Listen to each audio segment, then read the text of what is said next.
That's why I'll never ride on an elevator by myself. If I have to die in an elevator, someone's dying with me. Like that movie, Devil. Except it won't be me killing them. It's the elevator attacking. Nobody else knows what's happened before this. Elevators. Hey, guys. Hello. Welcome to our live video. And or if you're listening, welcome to our old live video. Listening. I am Champ Champenstein. I'm Heather Longneck. And this is Talk Comics to Me. It's Wednesday. Heather is a giraffe. Yeah, this sweater always makes my neck look really long. Let me try to make it look shorter. How's that? Now I look like Fester. I think this looks the best. Is this a good look on me? It looks like you're wearing somebody else's body. I need a turtleneck. Oh, yeah. Everybody needs a turtleneck. There's actually turtlenecks at Target right now. Classic black ones, my favorite. But I always, wear black jeans, and everybody makes fun of me for looking like a thief or a mime. So, yes. I feel like someone who owns, like, an art gallery and won't take anyone's art. No. That is bad. Oh, goodness. Okay, do you want to... Yes, we're going to just jump right into this. Do you want to talk about comics now? So this first one, I can't do that anymore. It hurts my neck. If you wanted a turtleneck, I could have given you one before I started. I love turtlenecks. I don't own any, though, because it also makes me feel like I'm choking. So this is Gutter Magic. This is issue number 1. I don't know what's going on in it. It's about a guy who does not have any magic, unlike everyone in his family. So he's going around stealing stuff from wizards, trying to get magic. And while he is doing this, a bunch of assassins, I'm going to call them, are hunting him because of all the stuff that he's been stealing. It's all right. Again, I don't really know what's going on. I feel like I just kind of jumped into this and everyone else knows what's going on except for me. But there's a group called the Morgue, which I thought was a pretty sick name. Like if I ever had my own little merry band of assassins, I would probably name them the Morgue 2. Okay. The Morgue 2 or... The Morgue 2. The Morgue 2. Yeah. Like 200 or... TWO. Okay. Yeah.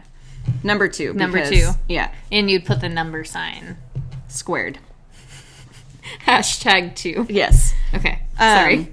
That's okay. So this is She Said Destroy. This is the last issue, and I'm unfortunately glad.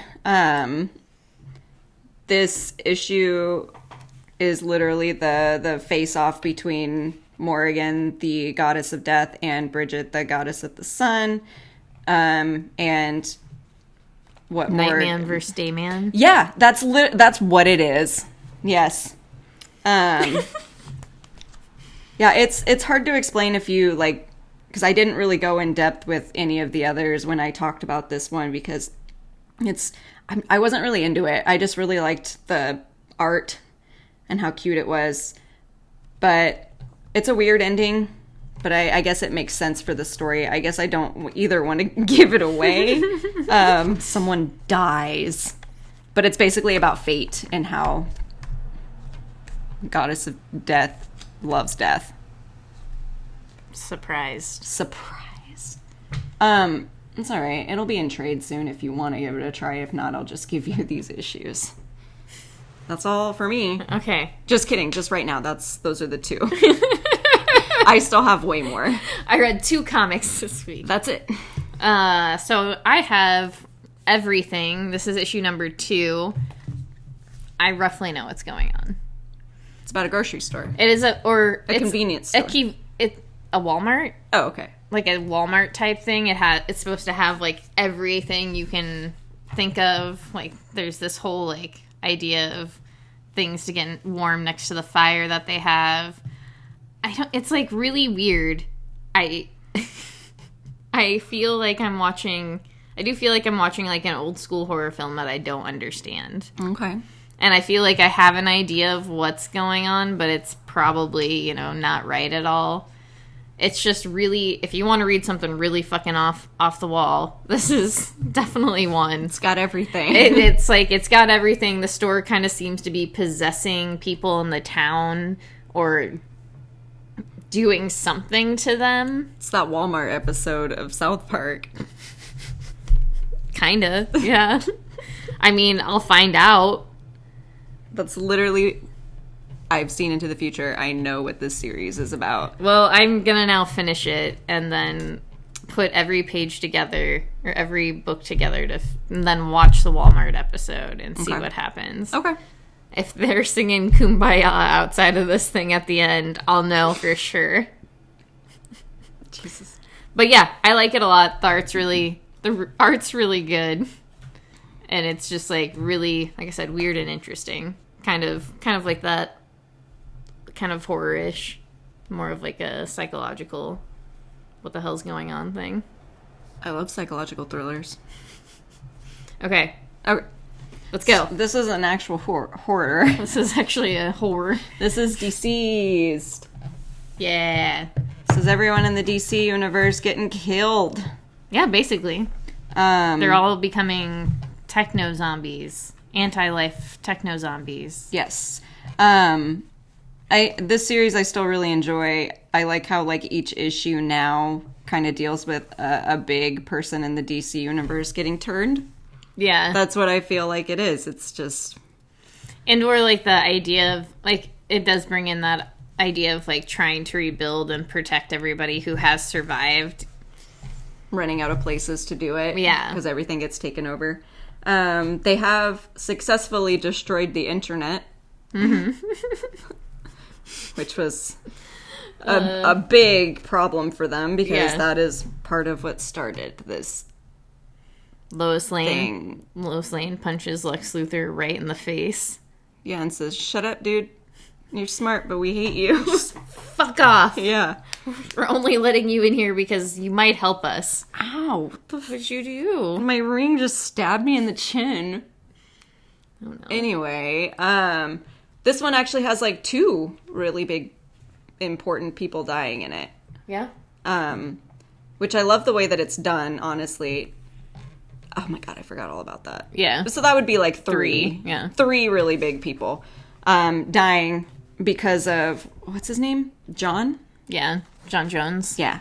Martian Manhunter. Yes, I guess. I could have said that. I knew that name, but I was trying to prove that I didn't need to write anything down because I remember names this time. I remembered half of his name. I did ask Heather if she wanted to write down names before we started. Yeah, because as everyone knows, I'm horrible with names. Let's talk about this movie for a minute. No. I'm just kidding. I will never. It's apparently the movie of the year. All right. I'm going to just... you go next again. Basically, since you talked about Deceased. So this is Nomen Omen. I just got the title. Nomen. No, Jesus Christ. This is like the Powers of 10 thing all over again. At least I got it this time, too. Yeah. I just thought it had something to do with, like, nomenclature. I don't know. Anyway, so this story is about 2 women who are, like, on a vacation type deal thing. They come across an accident. One person survives, and she's pregnant. She ends up somehow, like, transferring her baby to one of the women. So then these women have a kid together. And the story follows the kid who clearly almost died during the accident. So she's always been kind of close to death and weird. And she's colorblind. It's pretty much, just about that. Like what did I say earlier? 1 foot into death? Yeah. Yeah. It's a story about her trying to be alive while also being dead. Yes. I don't know. It's really interesting. I only got this first issue because I wasn't sure because the art seemed kind of weird, but I really actually love how they did it because all the scenes that are from the kid's point of view are all black and white because she's colorblind, and I thought that was a very interesting little thing that they did. That was cool. Yeah. I also have this book called Strange Skies Over East Berlin. I don't know what I thought it was going to be. I mean, it's pretty obvious from the title, I thought. It's basically about a man who helps people over the Berlin Wall.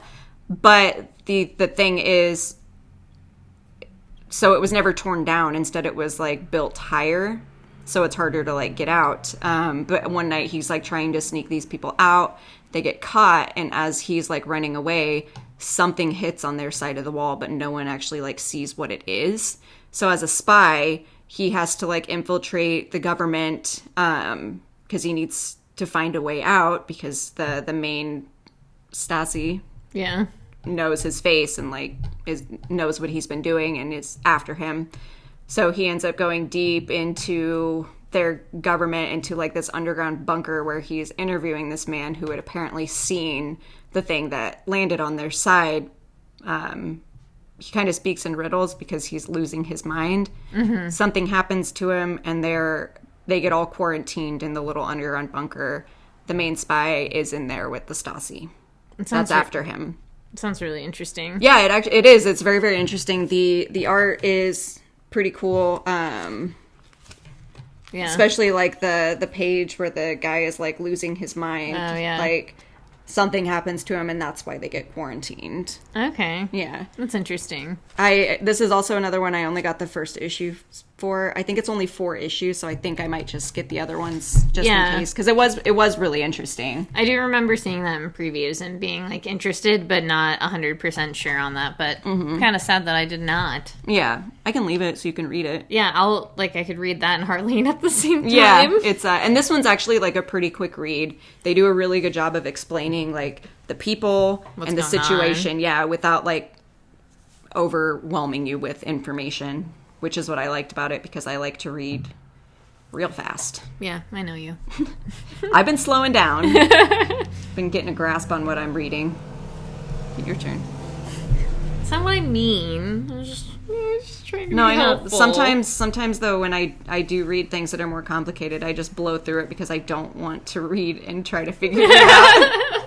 That's why I read so slow, because sometimes I'm like, okay, gotta reread this because I'm still confused. Yeah. Yep. Okay, well, I am on to a book that's not confusing at all. This is Ghost Rider, issue number 1. I honestly, like I said to you earlier, I don't know. I didn't really like it, but part of me is, like, intrigued to see what happens next, just because, I don't know, the idea is that somebody is trying to take over hell and use people that Johnny Blaze knows against him. But it's just, like, intriguing enough. I just couldn't get over a feet thing in the very first part of the book, so I... Champ's got a feet thing. I don't. Which, it's fine if anybody does. That's cool with me, and should be cool with anyone, because it's none of our business. But I do not have a foot thing. Okay. But it's That's just... fine. The feet are way too big in that one scene. It just... I was reading it, like, going along, and just, like, flip the page, and I was like, what the fuck is this? His feet are huge. His feet are huge. And Chris is like, well, it's the perspective. And I'm like, I get that. But they, like, overdid it. Yeah, because even in the next page, like, it's kind of from the same... No, that was down. Yeah, that it was up. Yeah. But his feet look like pinto beans. I don't... It's like you either have the world's biggest feet or you have the world's smallest feet. I know that is the smallest thing to, like, get fixated on, but my brain just couldn't stop after that. So... Maybe they just wanted to see if anyone would notice. I noticed. Write him a letter. They don't care. Also, they'll be like, fuck that nerd. And that's fine. This nerd's got a fucking feet thing. Yeah. Just burn it. Like, fuck you. It's fine, guys. I get it. Fuck me too, right? It's okay. Okay, so we both have Sea of Stars. This is issue number 4. The daddy and the baby are still separated. The baby's in trouble. Yeah, the baby's in a lot of trouble. The dad technically is too, but in a different way. More suicidal than... Yes. The dad is fighting off a bunch of... What would you call them? it seems like they're religious zealots. Yeah. I don't know, like, otherwise, like, native people to the lands. Yeah, I guess that would be it. But they seem to, like, only want them, and they seem to exile people fairly easily. Yeah. So one of the people that they exiled is with the sun. Yes. And the sun had absorbed something during the crash that she needs, or her people need, or... I think she needs it more so than anything. Yeah. Because if she gets this thing, then she can be welcomed back to her people. Right. She got exiled for a crime that apparently wasn't her fault, which is what every criminal says. So I don't trust her. I'm just kidding. She's keeping him safe, so for now. Yeah, I was like, you did read to the end of the book. Yes, I definitely did, and that's why I said for now. I really liked the scene with the dad where the computer was, like, making fun of him because he can't run, and he's not, like, he's very out of shape, and he was like, my job is sitting down. I can relate, dude. I really just like, in general, like, the computer's dynamic with the dad and how it kind of, they interact with each other, and how the computer kind of gave in to, like, helping him survive because it also is means his survival as well. Yeah, I love that he tells him his stats all the time, and the dad is like, dude, I don't care. Stop talking to me. The plant thing is still really fucking badass. Yep. I don't, like, there's something about this book that's very, I wouldn't say hit or miss, but I hate that kid so much. Yep.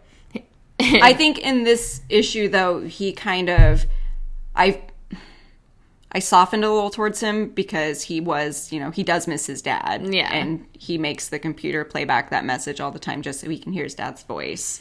True. And I think, once he got past all the excitement, I guess, of being in space and stuff, he realized that he did lose everything, and he is really upset about it. But the kid is a dick. Yeah. I suppose it's just like any kid who's gone through any sort of, major life change. Mm-hmm. But still, yeah, like, the whole beginning of this book, I was just like, I don't care. I hope this kid dies in space. I wanted to see this monkey and this whale. Like, let them eat him. Mm-hmm. Just get it over Just do it. But yeah, I still like it. Yeah, I still really like it. Also, you forgot to read the back of the book. Just in case you wanted to know what... A father, a son, and a whole lot of space between them. Was that romantic? Okay, no. So I'll work on softening my voice. So I have this book called Vampire State Building. It's literally about vampires in the Empire State Building. So it's not funny. I'm sorry. No, it actually is pretty funny. Charlie Adler does the work, and he's the guy who did all the art for The Walking Dead, which says right there. I don't know why I struggled with that for a minute. The art's really cool. I know yesterday I was kind of about it, but I think with the story it works really well. He's really good at doing horror.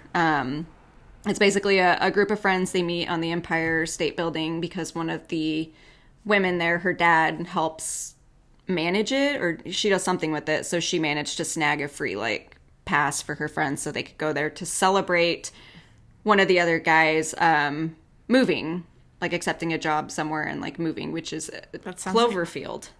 Sounds like a really boring thing to do. Yeah. Well, it was the reopening of one of the floors, so there was a big party up there. So that makes a little more sense. Yeah. I'm why would anybody I mean, I would be down, but I'd just also be this is something why would we do this? Yeah, it's, sorry, I forgot to mention that. There is, a reopening. Her dad had a bunch of, free passes and stuff, or, invitations. It's fine if they just really like to be up on high buildings. They don't. That's cool. The dude's being a dick about it. So basically, they're up there, celebrating and stuff, and she mentions that one of the floors had been shut down to be, investigated because they had, found something there. Mm-hmm. What they had found was a pillar that had been, iron shut and cemented into the walls. So they're opening it, trying to figure it out, and they release a bunch of vampires. The vampires literally, like, overrun the fucking building in, like, 30 seconds once they get out. So there's, like, a bunch of survivors. The group all gets separated, obviously, and they're on, like, different floors. And these vampires are going around killing people. The outside, like, police and stuff, they quarantine the building, essentially, so no one in, no one out. And as they're, like, talking about it, like, people are just, like, falling onto, like, the ground and shit. It's wild because they're like, that's the fourth one. We don't know if they've been pushed or if they jumped. We have no idea. It's pretty wild. And I think I really did enjoy it. It was kind of spooky. Yeah. Because all the vampires pretty much, they just didn't think anything of them because they looked like homeless people. Yeah. So they're like, oh, whatever, we need to get this guy out of here. And then the vampire's like, fuck you, I'm not homeless, I'm a vampire. And he goes to eat him. It's wild. All right. Yeah. Yeah. It was more action-packed than I thought it was going to be because it started off really slow. And I was like, I don't care about these people's relationships. I just want vampires. Give me the vampires. Yeah, and then they deliver. Okay. So I have... Oh, wait, do you want to go? It's up to you. You should go, and then I'll go, and then you go. Okay. Take turns. Okay. Well, I have Daredevil issue number 12. There's more Elektra in this one. Okay. I like Elektra. Yeah, it was good. Overall, like, I'm still really liking this book a lot. It's not like I'm reading it just to kind of see where it goes.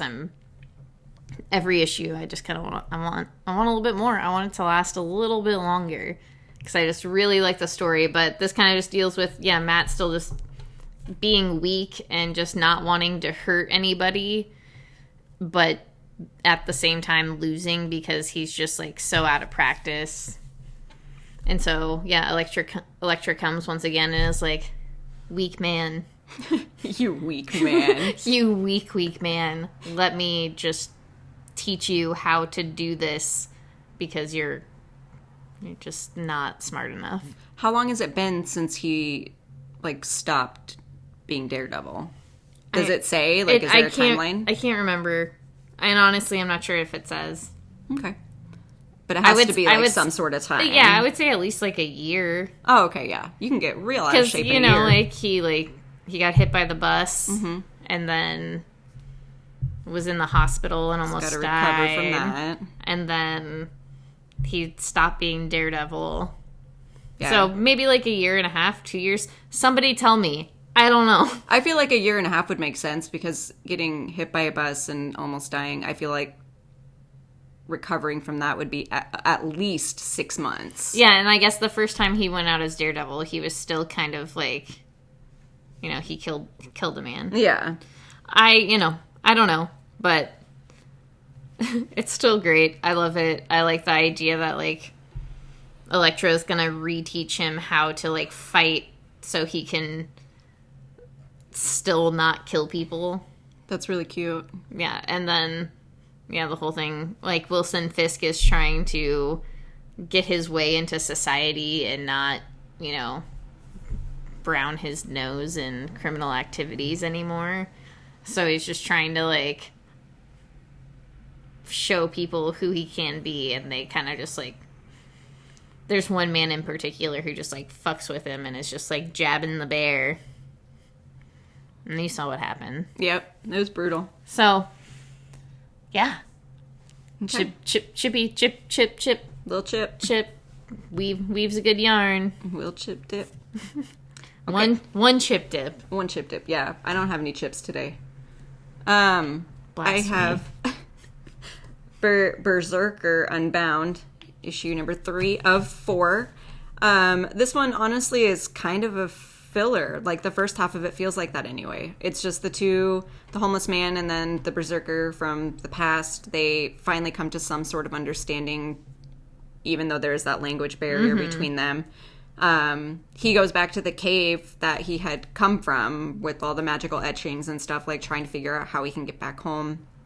He kind of talks about his life before, like, his family got killed, and kind of comes to the conclusion that he was only either born to kill or born to die. Okay. When he comes back, the man is being accosted by 2 other homeless people who are tearing his shit up and stealing from him. he finds a picture of the man's husband or wife and son. He gets really upset and says, you know, like, my wife and kid were killed in a car crash like several years ago, and this is all I have left of them. Mm-hmm. So he pretty much like explains how he became homeless and how he became this person. And he's a very sweet man. He just wants to help the berserker, but as they, you know, kind of comfort each other in a way, the gate opens and the bad guys who are trying to kill the berserker come through. So the cover for the next issue looks fucking cool as hell. Yeah, it's awesome. Yeah. Is that the homeless man? Yep. Okay. He's got the berserker's sword, but yeah, that's what happens. All right. So they are on the attack in the modern life. So I don't know what's going to happen. There's only one issue left. I know what's going to happen. I feel like I know what's going to happen. But I don't know. It's Jeff Lemire, so it could be anything. They fall into Gideon Falls. Shit. The homeless man is actually the priest. We're going to get this figured out someday. Who is the priest? Is it Norton? This is a conversation for another time. We made that decision, though, that it was. Yes. Okay, so then I have issue number 25 of Runaways. This, you kind of had the twist at the end of the last issue where they're like, here's the superhero. And then everybody just knows who the superhero is. His name is Dr. Justice. And basically the idea of this issue is kind of that, like, Carolina brought all of these people that are gonna, like, unearth their secret hideout because she's been kind of like a social media hero. Which one's Carolina? This one. The blonde. Oh, of course. Okay. And I feel like that was too obvious. But yeah, this kind of, like, delves into, like, the idea of, like, who this mystery superhero was at the very end, and definitely does not seem like a... God, I keep yawning. A non-shady character. So. Okay. Always good, always enjoyable. I always have, like, a really good time when I read it. Always very, very cute. I love Rainbow's cute stuff. Yeah, it's just very... I don't know, it's enjoyable, you know, because I just want to have a good time, but also, like, I worry. Mm-hmm. I do, too. Especially when there's runaways involved. Yeah, oh my god. Okay. So we have issue number 8 of Die. Yes. I kind of need you to explain what's, like, I feel like I have a grasp of what's going on, but there's just so much that happens in this issue that I just didn't really understand. Okay. Like, who the council is or whatever. Well, the council is, like, the people they've been trying to interact and, like, make a deal with the entire time so they can try to, like, get out of Die. Is the council the ones who wanted them to blow up the glass town or get rid of the glass town? See, that's where I got confused. I'm not 100... I can't remember 100%, okay. Honestly. I mainly, like... I feel like I need to go back through, like, the beginning of this just because of the break and not having that chance, but... I think that's why I'm, like, so confused on it, too, because, again, like, I understand a lot of the stuff that's happening, but there's, like, little things that are going on that don't make sense to me, and I don't know if it's because I missed something when I don't think so. I think more so the case, it's... I think the few months break, but I also think the way, like, these last few issues have worked is, like, that stuff is more so in, like, the background. Like, the thing in the foreground the most in, like, these last 3 issues, at least, has been, like, the characters themselves. Mm-hmm. Like, the first issue dealing with, now I should have written down names. The sister. Angela. And then, the Sorrow, or not Sorrow, Chuck. I always want to call him Frank. Yeah, so Chuck, and then this last one, this issue focuses on Matt. Mm-hmm. So it's like, I feel like more so in, like, all of these issues, it's kind of pushed that weird main story to the background. So you're, like, at least with me when I'm reading it, I'm way more focused on, like, those individuality aspects rather than, like, the party aspects of it. But yes, I I basically am just like, okay, they're using this council to, like, make sure they get out of where they're at. Okay. And obviously, they're trying to get that information from Saul about, like, what made die.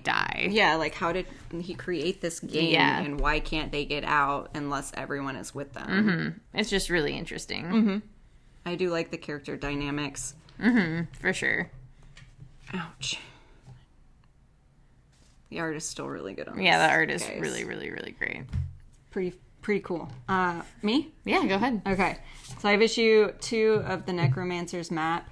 A lot happens in this issue.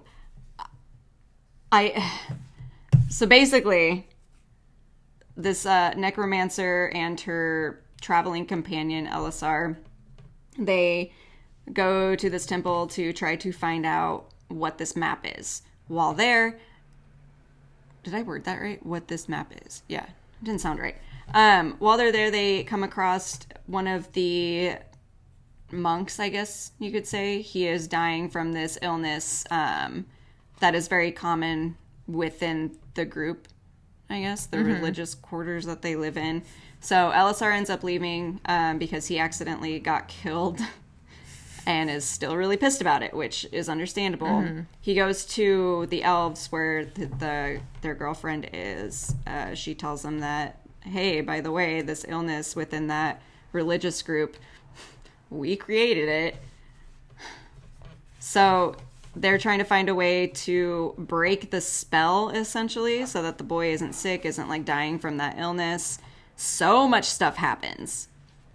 They could have just like ended the story with this, like 2 issues, and it would have tied up completely. But they're going on another little mission because if you forgot, it's about a map. None of this was necessary. So they're still going to figure out what the map is all about. It's crazy. Like, I enjoy it. I think it's a really good story. I enjoy, like, the characters and stuff. But that issue should have been broken up into at least 3 because it's too much. Too much to read. I also just got that confused with the other book you got, Forever Maps. Yep. Oh. Same. There was a lot that happened when I got the Forever Maps. I was like, wait, I thought I already got this. And then I was like, no, I have 2 titles with maps in it. Yeah, because when you brought that out, I was like, okay, yeah, I know what's going on in this book, and I realized I have no idea. It's about a necromancer with a map. The other one's about a regular guy with a map.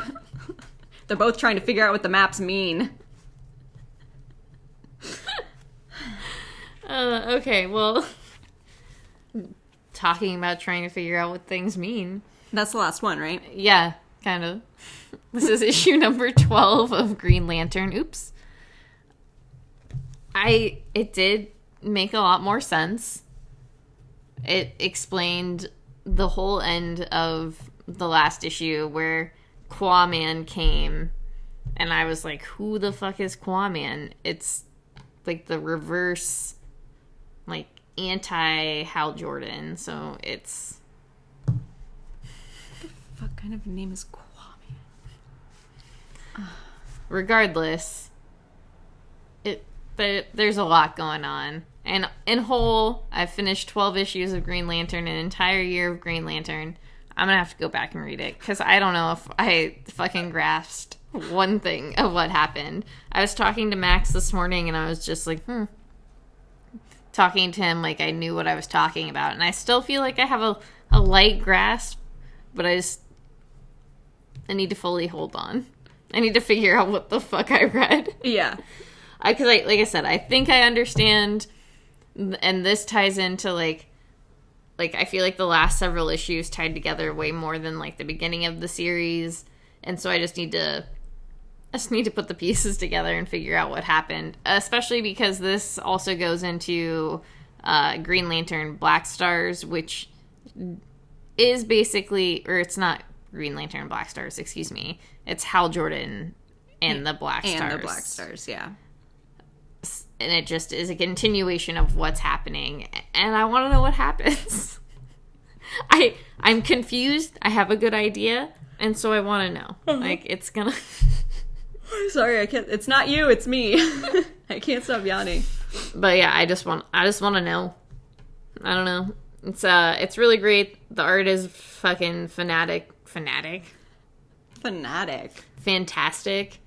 I can't praise this enough. I suppose, if anything, you'll want to be a really big Green Lantern fan to read this, because it definitely, like, deep delves into aspects of the Green Lantern that I have no idea about.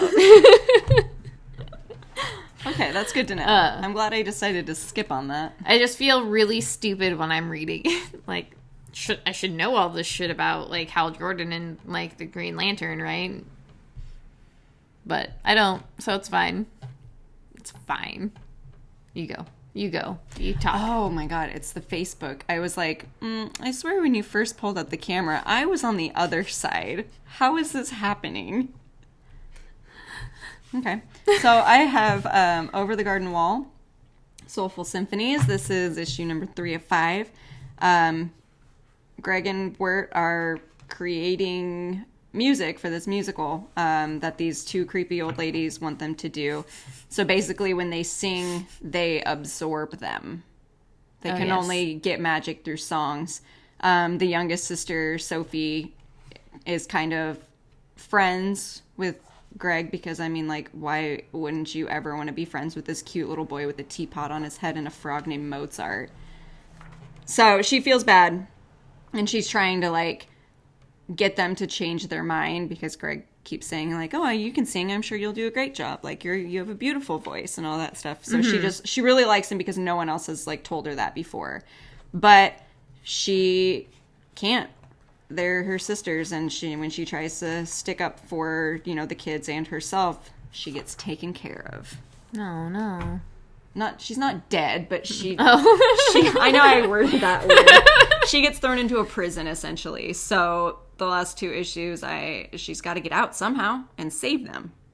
All right. Yeah. It's still, if you love, I said love, I just went straight to love. If you like Over the Garden Wall, you'll love these. You better be a giant fan of Over the Garden Wall before you even consider picking up the comics. It's the perfect weather for it. You're not wrong. I always watch it around this time of year. I get really sad because that last episode is really sad. Yeah, see, I've only watched so many episodes of Over the Garden Wall because I know I would love it too much. Mm-hmm. So I'm just like, you know what? I just won't. Yep. That's what happened to me. Like, I found it randomly one day and was like, I'm going to watch this. Binged it all in one day and then watched it again the next day. I was like, this is the best cartoon I've ever seen. And now I can't stop thinking about it. I love it. I love it so much. I'm sorry. I'm gonna go on. Okay, go on. So that you can get to work at some point today. Yeah. I have Batman, issue number 80. I'm still kind of proud of myself for catching up. Yeah, that was a lot of issues. That was a lot of issues. That was like 8 trades, right? Yeah. That you had, and then... It was 72 issues. Fuck. That's a lot. But I did start reading it, like, in February of last year, and then I did, like, the main bulk of my reading, like, within the last 3 months, because I was like, I just want to read it before, like, it ends. I want to catch up.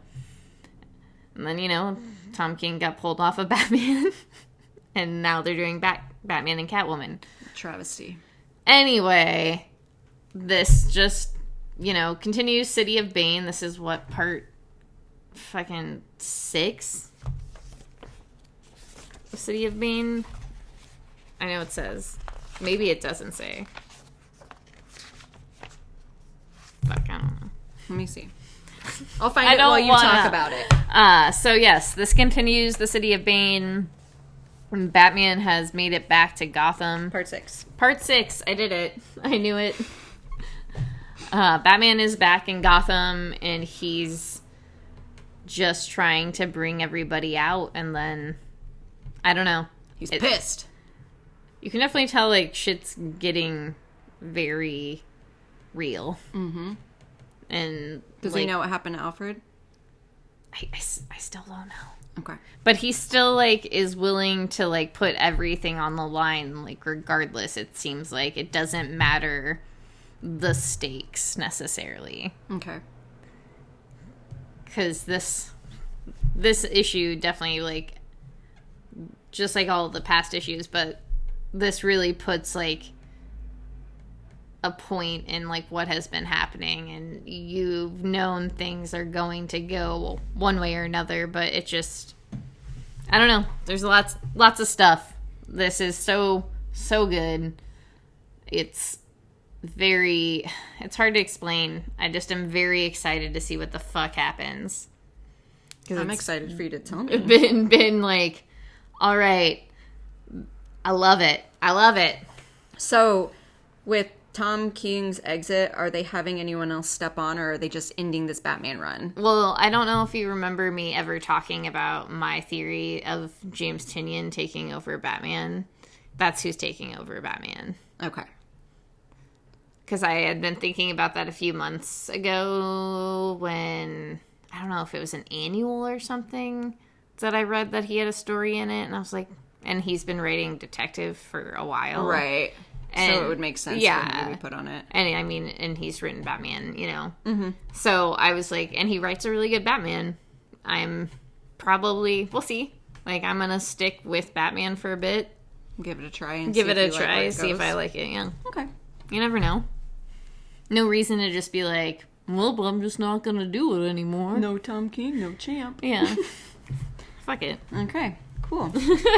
So this is our last one. This is House of X. This is 6. Issue 6 of 6. This is the last house. Next week we've got the last Powers. Yeah. So ending this series. And right on to X-Men. Yeah. But I'm super excited. Yeah, I'm weirdly excited about it.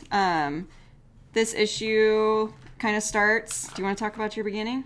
Oh, yeah. I mean, the beginning is my favorite part. Like, I didn't want to read past the beginning. It's just Xavier talking to everyone, basically telling humans, fuck you.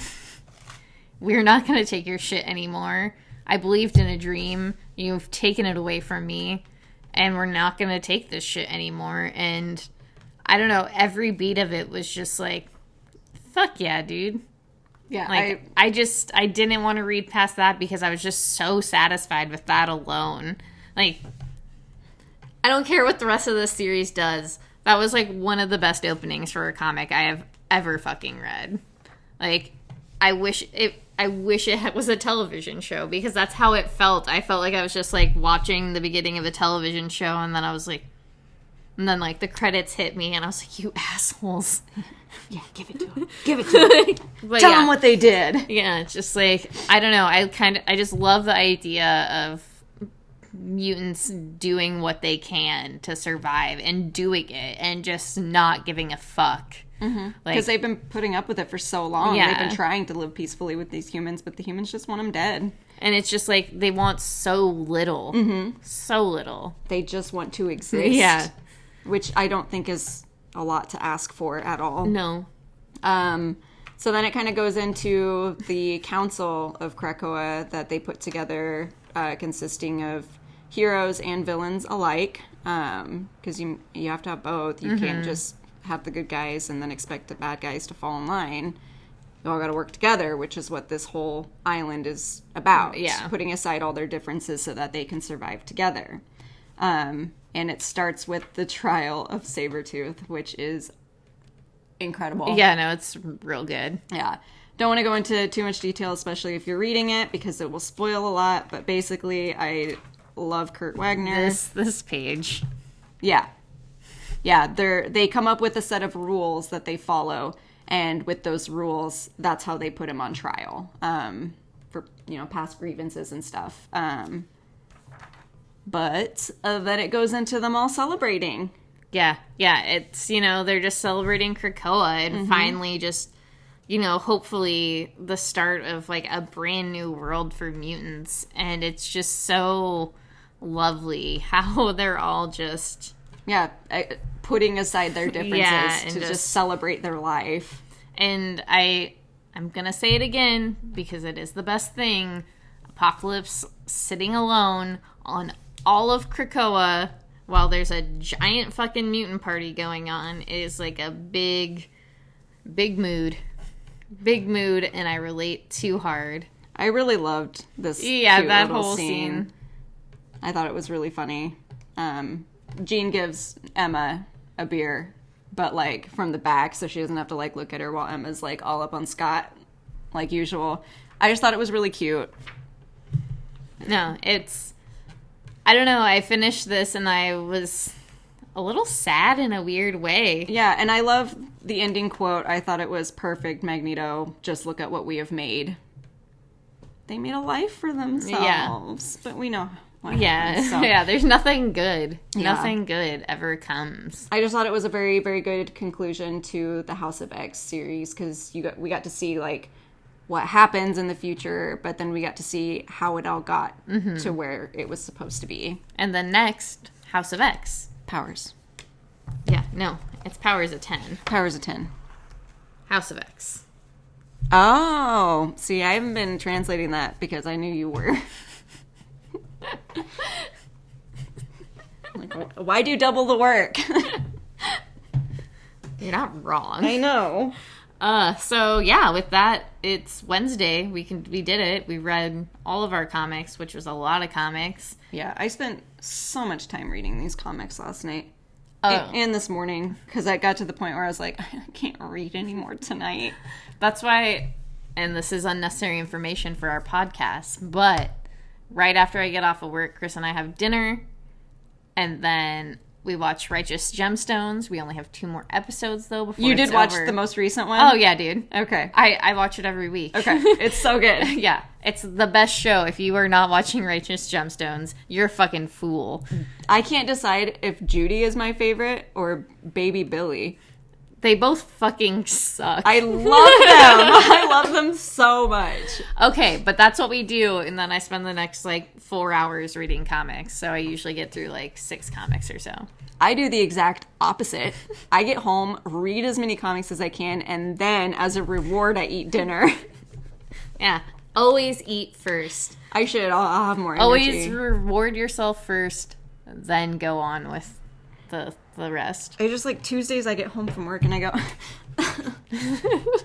and then I read a few chapters of whatever I'm reading, Mm-hmm. Okay, so... That's it. Sorry. That's Wednesday. Watch Righteous Gemstones. Go buy comic books. Go support your local comic book shops. Go enjoy some fucking Halloween shit. Yeah. Also, on a side note, we are doing... I don't know if you actually started it, the horror movie a day in October. Yeah, I did. Okay. That's why I made Chris watch a horror movie last Yes, night. okay. So if you guys want to join, let us know what movie you watched yesterday. I watched the movie called Incident at the Ghostland. And I watched The Hole in the Ground. Hole in the Ground. I did yes, it. You did it. Okay, but yeah, I mean, I guess we could post this on our own Instagram stories too if you ever want to. So you can keep track. We love you all. We will see you later.